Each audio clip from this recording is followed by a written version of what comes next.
किसानी भारत की रीढ़ मानी जाती है और यहाँ पर 70% आबादी जो है वो खेती किसानी पर ही निर्भर है। ऐसे में आज प्रभात खबर उन किसानों को सम्मानित कर रहा है। आज हमारे बीच लोहरदगा से एमलन कंडूला जी है।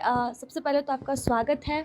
आज यहाँ पर प्रभात खबर किसानों को सम्मान दे रहा है। किसान वैसे भी भारत में काफ़ी सम्मानित है और एक ऊंचा दर्जा माना जाता है। ऐसे में आज के इस सम्मान समारोह से आप लोगों का कितना मनोबल बढ़ रहा है? हमारा जैसे किसान, हमारा भारत कृषि प्रधान देश है, तो हमारे किसान को उतना सम्मानित नहीं दिया जाता, लेकिन अब इधर हमारे किसानों को सम्मान दिया जाता है कि हम किसान होकर, महिला किसान होकर इस स्तर पर पहुंच गए हैं कि पुरुषों के बराबरी हम चलते हैं। और हमारा विशेष खेती है। मेरे पास कोई ज़मीन नहीं है अभी फ़िलहाल में। मेरे पास जहाँ रहते हैं वहाँ मेरे पास कोई ज़मीन है। शुरुआत में 25 डिसमिल से शुरू किया, जैविक की ओर जैविक खेती शुरू किया 25 डिसमिल में। उसके धीरे धीरे करके अभी तक हमने 1 एकड़ में खेती करना शुरू किया, पूर्ण रूपेण जैविक। मैं खुद से केचुआ खाद बनाती हूँ, ब्रह्मास्त्र बनती हूँ, हर तरह का कीटनाशक बनाते हैं। जी जी। अच्छा, अभी आपने बोला कि महिला किसान होके आपने खुद से इसकी शुरुआत की, तो महिला किसानी तो ठीक है, लेकिन महिलाएं जो हैं वो कटाई बुआई ये सब में सहायक के रूप में देखी जाती है भारत में, लेकिन प्रमुख तौर पर महिलाएं खेतों में उतरकर नहीं करती है। आपने कैसे इसकी शुरुआत की? और उसमें जैसे कि 2004 में SCG से हमने जुड़ा। 2004 में प्रधान संस्था के द्वारा फेडरेशन और प्रधान संस्था एक जैसे के साथ MU हुआ, तो उसके साथ 2004 से हमने जुड़ा। उसके बाद 2006 में मेरे पति एक्सपायर कर गया, जबकि मेरा बेटा 3 साल का था। तो मुझे काफ़ी परेशानी हुई। पारंपरिक खेती तो होती ही थी, जो कि बरसात में होती थी, तो उसके जी पति नहीं करते थे। और मैंने साथ में पहले प्राइवेट कंपनी में करते थे। अचानक कंपनी बंद हुई तो हम लोग आए, तो उसमें 2006 में मेरे पति की देहांत हुई। देहांत होने के बाद काफ़ी मुसीबतें आने लगी। मैंने मजदूरी करना शुरू की। मजदूरी करते करते खेती में उतर गई। उसके बाद जैसे खेती नहीं करती थी तो किसी का मजदूरी भी करती थी। उसके बाद मजदूरी करने के बाद में फिर क्यों ना हम खुद से खेती करें, लीज में ज़मीन ली शुरुआत में।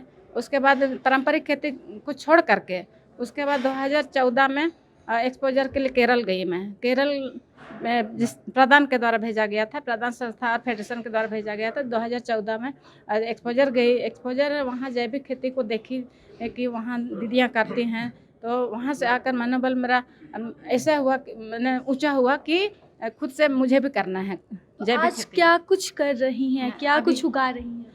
मेरे पास अभी 1 एकड़ में मिश्रित खेती है। एक तरफ फ्रेशबीन थी जो कि 20 तोड़न हो चुका है मेरा, और फिर अभी वो ख़त्म हो गया। और केचुआ खाद 7-8 बेड मैं खुद के लिए तैयार की हूँ मैंने, और किसान लोग खरीदने भी आते हैं। उसके बाद फिर अभी स्ट्रॉबेरी है लगभग 30 डिसमिल में। जी जी, स्ट्रॉबेरी भी। कितना लाभ मिलता है स्ट्रॉबेरी की खेती से? पिछले बार मैंने 2 से 2.5 लाख रुपया। जी जी। तो इसकी कोई तकनीक होती होगी जिससे आप जी जी जी। तो उसमें जैसे ड्रिप सिस्टम से खेती होती है मेरी, ड्रिप सिस्टम से खेती होती है। और उसके बाद जो जितनी भी खादें चलती हैं तो मेरा जैविक ही चलती है। तो उसके बाद फिर अब पपीता, सर्वप्रथम पपीता खेती की। वहाँ जिस प्लॉट को ली पपीता खेती की, उसमें से 2,56,000 तक का मुनाफा हुआ।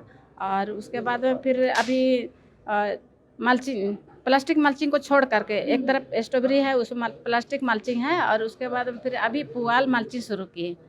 आपने शुरुआत में कहा कि आपकी खुद की ज़मीन नहीं थी, लीज पर ज़मीन से जो, और उसी पर अब तक खेती कर? जी जी जी, अभी तक जी। और खेती से ही आपने बच्चे को आपको? जी, मेरे बच्चे को पढ़ाई, और ऊपर से मेरे दीदी जीजा लोग एक्सपायर किए, तो उनके 2 बेटी 1 बेटा को मैं ही देखती हूँ, उनका खर्च। जिम्मेदारी आपने खेती जी से अपने कंधों पर ले ली। जी जी जी।